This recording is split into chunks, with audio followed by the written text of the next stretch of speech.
The night began like any other: lights, cameras, laughter, the kind of harmless fun Saturday Night Live always promises. But something in the air felt electric, charged with an edge that made even seasoned crew members glance at each other nervously. Colin Jost stepped onto the stage, his calm, polite smile in place, and then, with the precision of a surgeon, he dropped the line that made the studio freeze. The new UK trade deal is simple. America keeps Meghan Markle. For a heartbeat, silence swallowed the room. People blinked, unsure if they'd heard correctly. Then, like a dam breaking, laughter erupted, loud, chaotic, relieved. It was the kind of laughter that comes when someone finally voices what everyone has been whispering in private. But backstage, the atmosphere was the exact opposite. In Meghan's Montecito mansion, the air reportedly turned frigid. A wine glass shattered against marble. A subtle but unmistakable signal: this wasn't just a joke.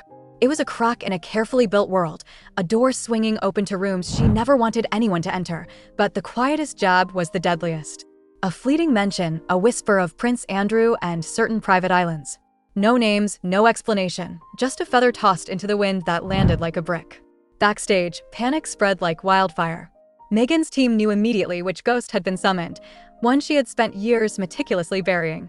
Not a public scandal, not a tabloid headline. Just a ghost, whispered only in hushed corridors and private industry circles.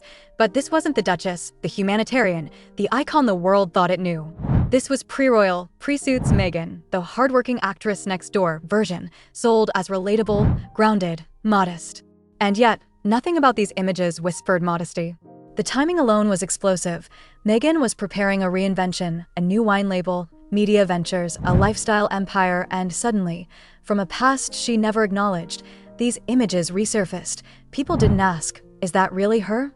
They asked, how did she get there?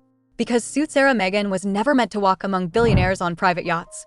This world isn't casual. It's curated, invitation only. No one ends up on those yachts without someone powerful putting their name on the list. One insider said bluntly, and just like that, whispers thought long buried began to stir again. They threaded themselves into Colin Jost's joke, ready to ignite. People weren't staring at the luxury anymore. They were staring at a timeline that didn't add up.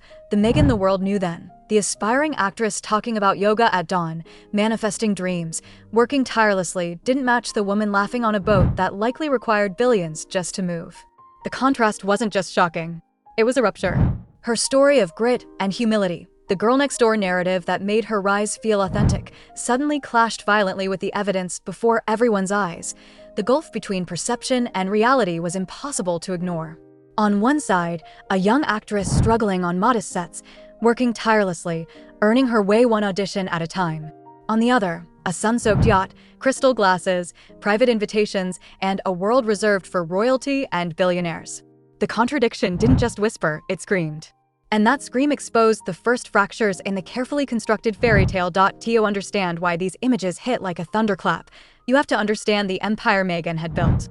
Every tweet, every staged photograph, every aspirational lifestyle post was a brushstroke in a masterpiece of her own making. Yoga at sunrise, handwritten notes, girl power manifestos, and avocado toast breakfasts. A modern Cinderella story, polished and safe. This wasn't merely branding. It was currency. The foundation of her entire post-royal persona, a persona designed to feel untouchable, relatable, flawless. But cleanups only work if the past stays buried. And now it was clawing its way back. The yacht photos. The SNL joke. Names whispered that were meant to remain untouchable. Suddenly, the old rumor network didn't just stir. It marched back into the light, stretching, yawning, reclaiming the daylight that had been denied. And then came the silence. Everyone expected Meghan to fight, a denial, a statement, a carefully worded reassurance. But there was nothing. No words, no posts, no Instagram cryptic messages in gold script. Only a lockdown. No staged appearances, no paparazzi bait, no accidental coffee runs.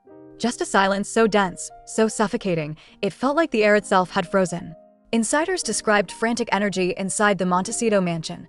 Buzzing phones, pacing staff, emails flying like wildfire. One source whispered something that made heads spin.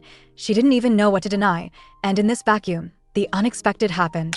Harry receded, not in body, but in presence. The couple's usual public facade fractured. He wasn't showing up at joint events. He wasn't delivering the smiles or reassurances. He looked haunted, distracted, a man reading fine print he had never thought to examine. Every sacrifice, Every severed tie, every defense of Meghan's story, now teetering under the weight of unknown truths, the tension between them became palpable, heavier than the headlines themselves. Meghan fought to hold her story together. Harry, for the first time, was reading chapters of her life that had been hidden from him, questioning what he had built his world around, and this is where the real scandal begins. Not the joke, not the photos, not even the chaos inside Montecito. The scandal is the illusion itself. For years, Meghan curated her rise with meticulous precision, the underdog turned duchess, the humanitarian icon, the cell-made modern fairy tale. Every avocado bowl, every radiant interview, every stage snapshot, a perfect story of ascent. But fairy tales break the moment the mask slips. These resurfaced moments, jokes, photos, whispers, didn't expose her past. They exposed the fault lines beneath her story. Suddenly, the question wasn't, is that Meghan on the yacht? It was, what else hasn't been told? And once the world begins questioning, it notices the pieces that never fit, the glamour, the connections, the missing chapters, the calculated reinventions. The illusion flickers. The mask cracks and the world is peering through. Waiting. Watching. Every insider knows it's only the first spark. A fire is beginning and nothing will stop it from spreading.